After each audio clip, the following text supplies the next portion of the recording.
Today's youth need teachers, volunteers, and most of all, well, they need you. I'm Doug Edwards, and I'm going to be talking with real youth mentors and students to give you the knowledge you need to be the best youth worker possible. This is Youth Worker on Fire. Oh, you're trying to bring me down and run me out of town. You're taking what you want, but you can't take my rhythm now. I'm walking to my own beat, just gonna be me.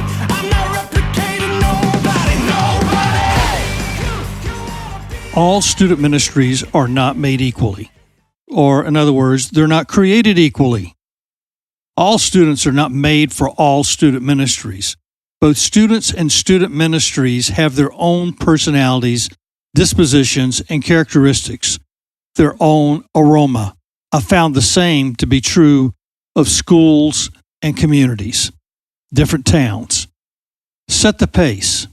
Who are you wanting the personality and aroma of your student ministry or other organization to be?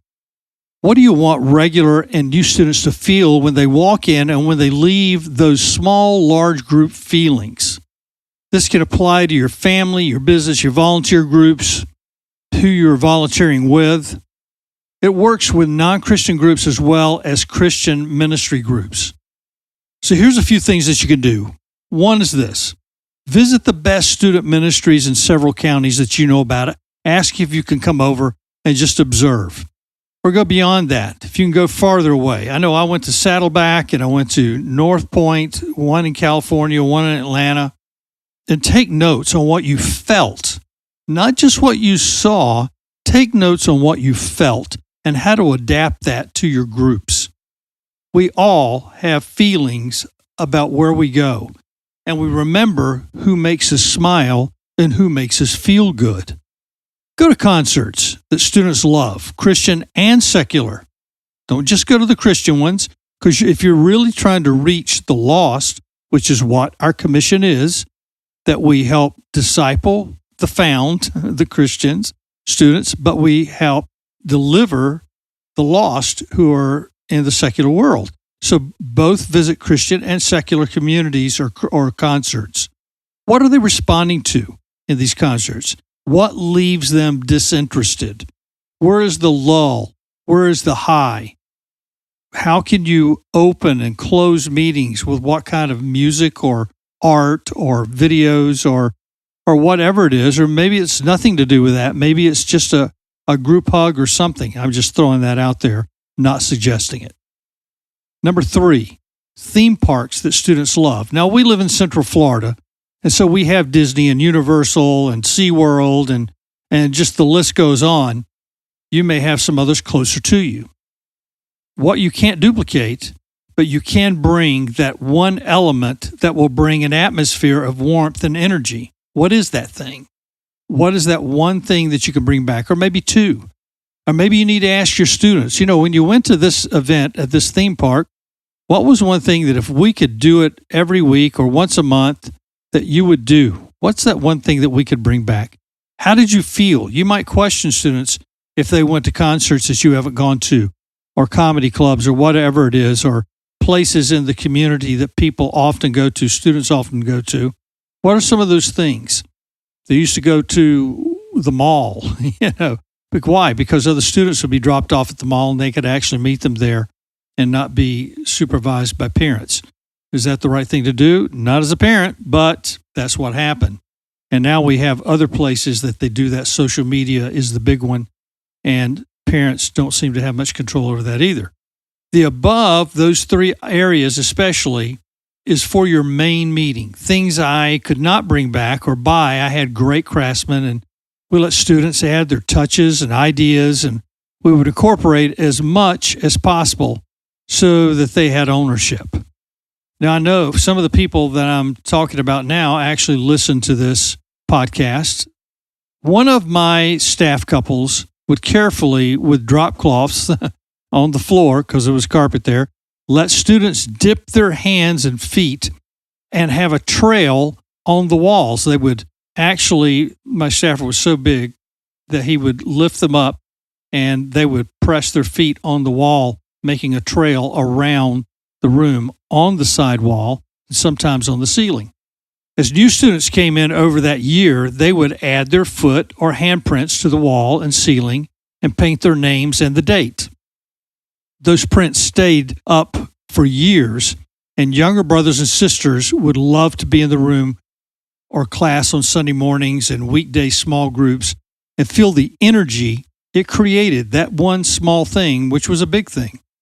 Another staffer brought futons, which were couches, which could double for beds. It brought a living room feeling, and sometimes we would have overnight events for small groups because we had the futons to lay on. An indoor breakfast bar for high schoolers where the staff and students would cook pancakes and bacon before teaching the lesson. And the list goes on and on and on. That was some of my high school staff who did that, put that together. And later we added video projection and to the rooms, and we would add booths because I saw those at certain places and I'd have somebody build those. But there are all kinds of things that you can do that will enhance. I remember reading a book called Deep and Wide, which told how to build a church. It said, here's the blueprint of churches and what they do. The same thing applied to student ministry. These same people that built great churches also built great student ministries and hired the right people. And what they did, they would create environments that students wanted to be in and that teachers loved to teach in, or group leaders and youth workers felt at home in, and just these cozy or excited atmospheres that people wanted to be there. What's the purpose? The purpose is in that Deep and Wide book was this. We need to look through the eyes of people who are coming for the first time. And he said, in fact, bring people in who are not churched and say, hey, my purpose is for you to come and by and see the environment that we've created for our students. And you're going to see them with fresh eyes for the first time. You know, you don't have to tell them this, but you don't go to church, but you do live life. So I want you to walk in and say what turns you on and what turns you off, what do you like, what you dislike.